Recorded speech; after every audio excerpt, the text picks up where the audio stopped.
Otro tipo de dispositivos mecánicos para medir la presión son los tubos Bourdon. Este es un sensor de presión tipo tubo Bourdon. Como pueden ver, tiene ahí una escala con una aguja que mide la presión y el punto, la toma de presión está acá abajo, es esto que está acá, y esto debe conectarse a la tubería o al tanque donde se va a medir. Pues al conectarse eso, el gas o el líquido entra en contacto con todo el dispositivo interno y eso genera la medición. El tubo Bourdon internamente puede tener otras variantes. Por ejemplo, puede ser así. Este es un tubo Bourdon tipo C. ¿Por qué le dicen tipo C? Porque por este de acá, ¿ves este de acá? Este de aquí es un pequeño tubo metálico que está cerrado acá. Está conectado aquí y esta es la toma de gases. El gas viene por acá. Entonces, o el tanque que usted quiera medir. Entonces, el gas que quiere medir, donde quiere medir la presión, ¿no? El gas ingresa por aquí, ingresa por acá, llena todo esto y listo. Y cuando la presión del gas cambia, esa presión empuja esto y hace que este tubo en C se empiece a estirar o se empiece a contraer. Y al estirarse y al contraerse, mueve un conjunto de piezas mecánicas que traen como consecuencia que la aguja se mueva. Aquí está la toma de gas, el gas llena todo esto, y la presión aumenta, entonces este tubo en C tiende a estirarse, y al estirarse este extremo, va a jalar todas estas piezas mecánicas y eso trae consigo el desplazamiento de la aguja. Así, ¿ve? ¿Por qué se está moviendo el tubo en C? Por la presión del gas que está dentro. Cuando la presión del gas aumenta, lo que hace es ese tubo en C trata de estirarlo, de enderezarlo. Y al enderezarlo, pues mueve todos sus componentes y eso se puede traducir en la lectura de la presión. Entonces, un tipo de tubo Bourdon son los tubos en C, pero no es el único. Hay otro tipo, por ejemplo, que es este, el tubo en espiral. Fíjese que aquí ya no es un tubo en C, sino ya es una espiral, ¿no? Un tubo que está pues enrollado y que un extremo está cerrado, por si acaso. Se parece al tubo en C, ¿no? Pero la mecánica es la misma. El gas ingresa por este interior, por este extremo, llena toda la espiral y cuando la presión aumenta, eso hace que trata de que el gas trata de estirar al tubo. Y al tratar de estirarlo, desenrollarlo, hace que gire todo esto. Y de esa manera se puede medir la presión. Este es otro mecanismo, usando un tubo Bourdon de tipo helicoidal. Se toma la toma de gas y todo este helicoidal es un tubo por donde dentro está el gas. Y aquí está cerrado. Cuando el gas ingresa a presión, trata de estirarlo también esto. Y esto gira sobre el propio eje y hace que la hoja se mueva también. O el tipo C, tal vez estos dos son los más utilizados. Son los sensores de presión más comunes que uno va a encontrar en una planta. Son baratos, son sencillos, pero también no son tan precisos. Hay que tener un poco de cuidado ahí. Pero son baratos, que es lo más importante, ¿no? Y tienen bastantes aplicación para diferentes tipos de sistemas.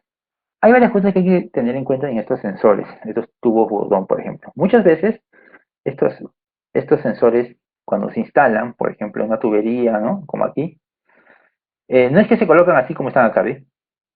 Se la colocan en una toma de presión y ya está. Entonces se abre esto y el gas entra por acá y ahí se mide. Muchas veces se instalan, pero usando estos dispositivos, ¿ves que está acá? Mira. Es como una toma de presión, pero que tiene una espiral ahí o una pequeña, está doblado y luego recién entra. A esto se le conoce así de manera común, se le conoce como cola de chancho, pero su nombre real es sifón, es un sifón.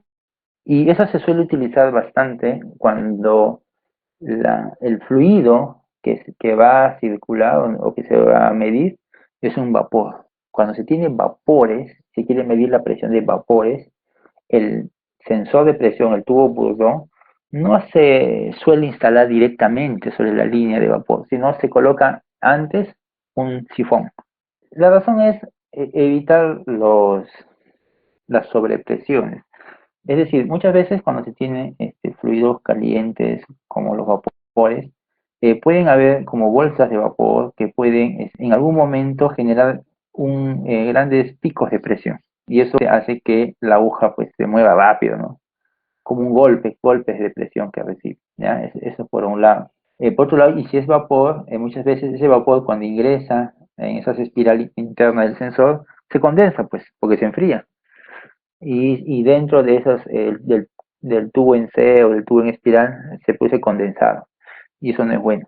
El sifón lo que va a hacer es que cuando venga una sobrepresión, esto amortigua. Esta forma circular hace que esa sobrepresión golpee las paredes y amortigua y al final la elimina. O sea, la presión va a ser leída, pero ya, digamos, corta esos impulsos de presión que pueda estar viniendo. Uno, por un lado. Y por otro lado, si el vapor, vamos a suponer que se condensa, yo prefiero que se condense aquí, en el sifón, ¿no? Porque entra por acá, se enfría y empieza a condensarse, o entonces el líquido se va a quedar acá pues atrapado, a que se condense dentro del instrumento. Ahí está acá un ejemplo de eso que les estoy mencionando, por ejemplo. ¿Ves cómo lo golpeó? Viene una presión, lo golpeó y automáticamente se estabilizó en un valor.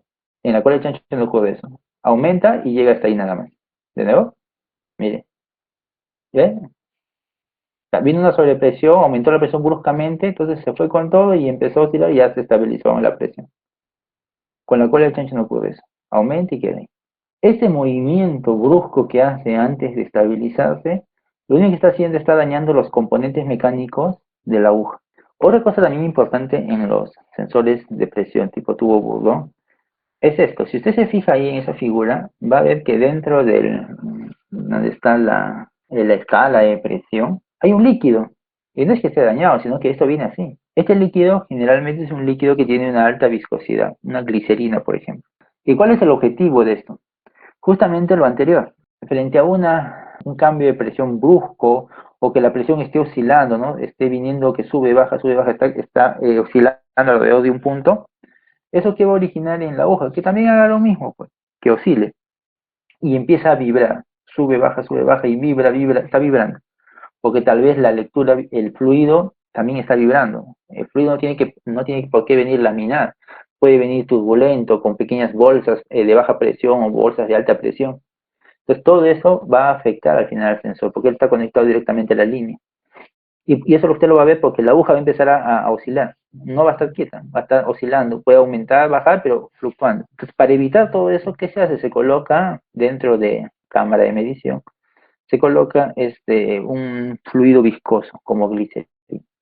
¿Qué hace esta glicerina? Amortigua ese movimiento errático de la aguja. Si bien es cierto, la presión puede estar viniendo, fluctuando alrededor de un punto, pero ya la aguja no lo va a hacer, porque el líquido le está generando resistencia a la aguja. Por lo tanto, no va a fluctuar, va a aumentar, va a bajar, sí, pero ya va al menos disminuir en algo la fluctuación producto del movimiento caótico con el que viene el fluido.